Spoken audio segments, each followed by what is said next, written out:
இந்த சாமி விஜயகாந்த் அண்ணன் வாழ்ந்த பூமியில் வாழ்கிற ஒரு மனிதனா, இந்த கலைத்துறையில் ஒரு மேதாவி, ஒரு நடிகர், கேப்டன் விஜயகாந்த் நடித்த அதே கலைத்துறையில் ஒரு நடிகனா, கேப்டன் விஜயகாந்த் அண்ணனோட ரசிகனா, கேப்டன் அண்ணன் ஏங்கிட்டு இருந்த தலைவராக இந்த நடிகர் சங்கத்தில் நானும் ஒரு உறுப்பினராக, ஒரு பொதுச் செயலாளராக இன்னைக்கு, அதுபோக அவரோட கட்சி, இது நான் வெளிப்படையாக சொல்கிறதுல எனக்கு எந்த தயக்கம் இல்லை. எனக்கு கொடுத்த தைரியம் அவர் தான். தேமுதிக கட்சிக்கு வாக்களித்த வாக்காளராக எல்லா வகையிலையும் நான் உங்களுக்கு இங்கிட்டு வந்ததுக்கு நான் நன்றி தெரிவிச்சுக்கிறேன். அதான் நிறைய பேர் சொன்னது மாதிரி, இறந்ததுக்கு அப்புறம்தான் அவர் சாமின்னுவாங்க. வாழும்போதே சில மனிதர்கள் தான் அந்த பேர் வாங்கக்கூடிய ஒரு விஷயம்.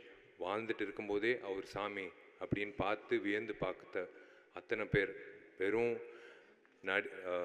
சினிமா துறை மட்டும் இல்லை, இந்த அவர் அந்த ஏவியில் நீங்கள் பார்க்கும்போது யார் வந்தாலும் பட்னியாக போகக்கூடாது. அவர் அலுவலகத்துக்கு வந்த யாராக இருந்தாலும், அது சினிமா துறை சார்ந்தவங்க. நான் கேள்விப்பட்டது என்னென்னா, அசிஸ்டன்ட் டைரக்டர்ஸ், அப்போது ரொம்ப கஷ்டப்படுற அசிஸ்டன்ட் டைரக்டர்ஸ்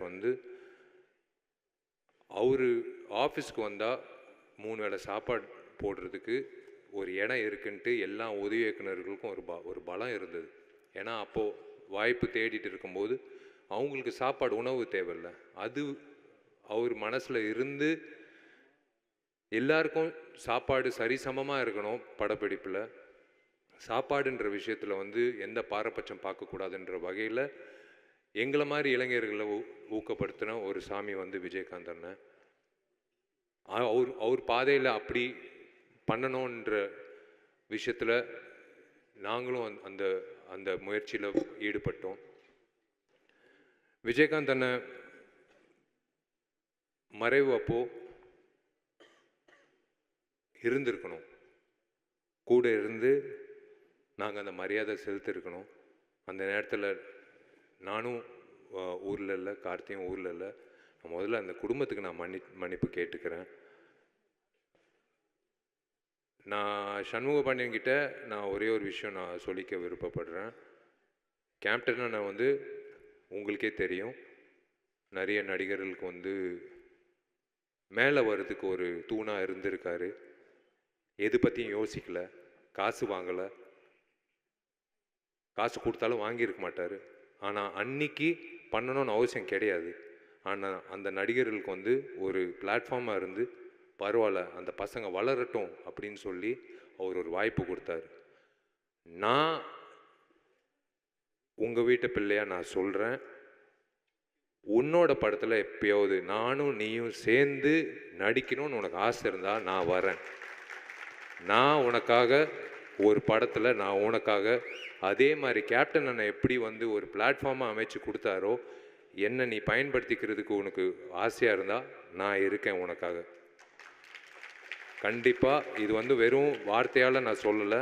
நீ எப்போ நீ சொல்கிறியோ அது ஒரு நல்ல திரைப்படமாக நான் உன்னோட கூட இருந்து ஒரு தூணாக இருந்து, நீ இதே மாதிரி அப்பா மாதிரி ஒரு பெரிய ஸ்தானத்துக்கு வரணுன்றது என்னோட ஆசை. அது நான் பரிகாரமாக நான் நினச்சிக்கிறேன். ஏன்னா எனக்கு என்னமோ தெரில, இவர் பார்க்கும்போதெல்லாம் ஒரு ஒரு விஷயம் தோணும். அது உங்களுக்கும் இருக்கும், உங்கள் குடும்பத்துக்கும் இருக்கும். தைரியம், எதை பற்றியும் யோசிக்க மாட்டார். தைரியமாக இங்கிட்ட இருக்கிறது தான் பேசுகிறது. எண்ணம் போல் வாழ்க்கை. இங்கிட்ட இருக்கிறது அப்படியே வந்துடும், ஃபில்டரே இல்லை. அவர் என்ன, இப்போ நான் ஒரு வாட்டி உங்கள் வீட்டுக்கு வந்தேன். அண்ணனை சந்திக்கும் போது பிரேமலதா அம்மா ஒரு விஷயம் சொன்னாங்க. உங்களுக்கு ஒன்று தெரியுமா, அந்த பத்திரத்தை கொண்டு வரும்போது முதல்ல லாக்கர்லேருந்து உன் நகையெல்லாம் முதல்ல எடுத்துரு, இந்த பத்திரத்தை வைக்கணும் அப்படின்னு சொன்னாராம். என் நகை கூட அவருக்கு ஒரு மிகப்பெரிய ஒரு விஷயமா தெரியல.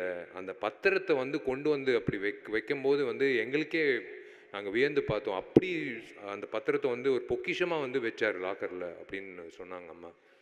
அதுதான் அந்த மேதாவி. அதுதான் சொல்கிறேனே, இன்னைக்கு இருக்கிற கூட்டம் மட்டும் இல்லை, எப்போ அவரோட ஃபோட்டோ இருந்தாலும் இல்லாட்டியும் எல்லார் மனசுலையும் இருக்கக்கூடிய ஒரு நபர் வந்து விஜயகாந்த் அண்ணன். எல்லார் மனசுலையும் உண்மையிலே மன்சூர் அலிகான் அண்ணன் எல்லாரும் சொன்ன மாதிரி, பேரரசு சார் சொன்ன மாதிரி, இந்த தமிழ்நாடு வந்து ஒரு தலைவனை வந்து நம்ம மிஸ் பண்ணுறோம். ஒரு தமிழ்நாட்டில் ஒரு தலைவனை மிஸ் பண்ணுறோம்.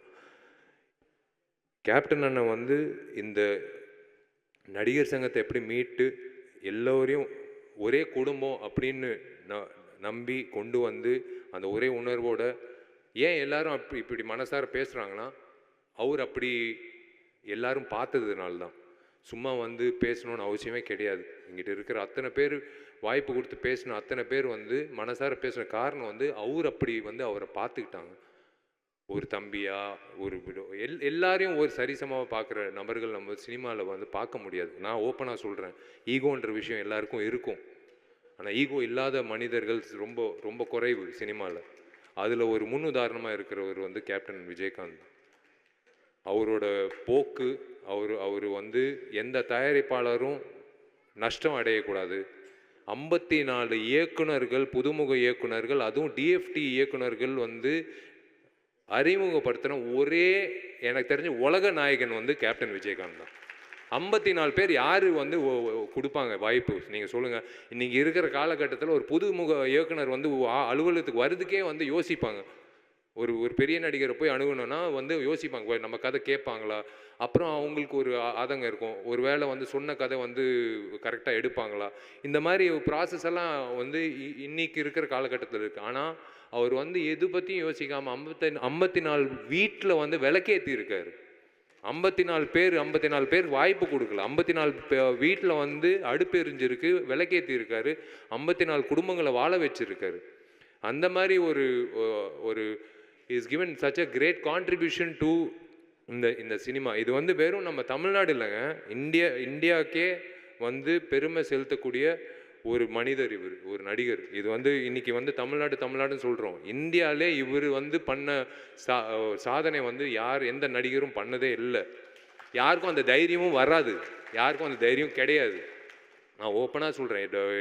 எத்தனையோ பேர் இப்போ நானும் புதுமுக இயக்குநர்கள் வாய்ப்பு கொடுக்குறோம், எல்லாரும் கொடுக்குறோம். ஆனால் 54 இயக்குநர்கள் வந்து அந்த டைமில் வந்து அவர் கொடுத்து எனக்கு இவர் மூலிமா ஆர்கே செல்வமணி சார் வந்து அவரோட அசிஸ்டன்ட் டைரக்டராக நான் சேரணும்னு சொல்லி எங்கள் அப்பா கிட்ட வந்து கெஞ்சி, அப்போது ஒரு வாட்டி அவரை சந்தித்து நான் கேட்டேன். நான் புலன் விசாரணை, கேப்டன் பிரபாகரன் அப்படி பார்க்கும்போது டிஎஃப்டி ஸ்டூடெண்ட் டிஎஃப்டியில் சேரணும்னு ஒரு ஆசை வந்தது அவரால் தான். அண்ணன் செல்வமணி சார் கிட்ட அசிஸ்டன்ட் டைரக்டராக சேரணும் அப்படின்னு சொன்ன வந்து இப்படி கேப்டன் அண்ணன் பண்ண படங்கள் வந்து எல்லா நடிகர்களும் சரிசமமாக வளர வச்சு, எல்லா இயக்குநர்களும் சரிசமமாக வளர வச்சு, எல்லா தயாரிப்பாளர்களும், நீங்கள் ஒரு தயாரிப்பாளர் சொல்லுங்கள், எனக்கு வந்து அவர் மேலே ஒரு கம்ப்ளைண்ட் இருக்குது அப்படின்னு. எங்களை மாதிரி ஆர்டிஸ்ட் எல்லாரும் கம்ப்ளைண்ட் இருக்குது. ஆனால் ஒரு கம்ப்ளைண்ட் இல்லாத ஒரே நடிகர் இந்த நடிகர் தான். எந்த கம்ப்ளைண்ட்டும் கிடையாது, எந்த சங்கத்துலேயும் எந்த கம்ப்ளைண்ட்டும் கிடையாது. இந்த மனிதர் வந்து உண்மையிலேயே வந்து இதோ சிரிக்கிறாரு, உண்மையிலேயே எங்கிட்டயோ சிரிக்கிறார். நம்மளை பார்த்து உங்களை வாழ்த்துறாரு, உங்களை வாழ்நாள் பூரா வாழ்த்துறாரு. நான் பிரேமலதா அம்மாவுக்கு நான் கடமைப்பட்டிருக்கேன், சுதீஷ் சாருக்கு நான் கடமைப்பட்டிருக்கேன். நான் சொன்ன விஷயத்த சத்தியமாக சொல்கிறேன். வெறும் இந்த மைக்கு, இந்த கூட்டம், பேசணும், உணர்ச்சி அப்படியெல்லாம் கிடையாது. அவருக்கு நான் பண்ண வேண்டிய விஷயம் வந்து எனக்கு மனசார நான் சொல்ல வேண்டிய விஷயம் நான் உனக்கு சொல்கிறேன். நீ எப்போ சொல்கிறியோ ஒரு நல்ல ஒரு அமைப்பாக, ஒரு நல்ல ஒரு திரைப்படமாக இந்த திரை உலகத்துக்கு காட்டுவோம். அதுதான் வந்து இந்த மனிதருக்கு நான் வந்து கொடுக்கக்கூடிய எனக்கு நான் வந்து என்னால் முடிஞ்ச அளவுக்கு நான் அர்ப்பணிக்கிற ஒரு விஷயம். ரொம்ப ரொம்ப சந்தோஷமாக இருக்குன்னு ஏன் சொல்கிறேன்னா, இவர் சிரிக்கிறாரு. இந்த நேரத்தில் வந்து இவரை பற்றி இத்தனை பேர் வந்து பேசி, இத்தனை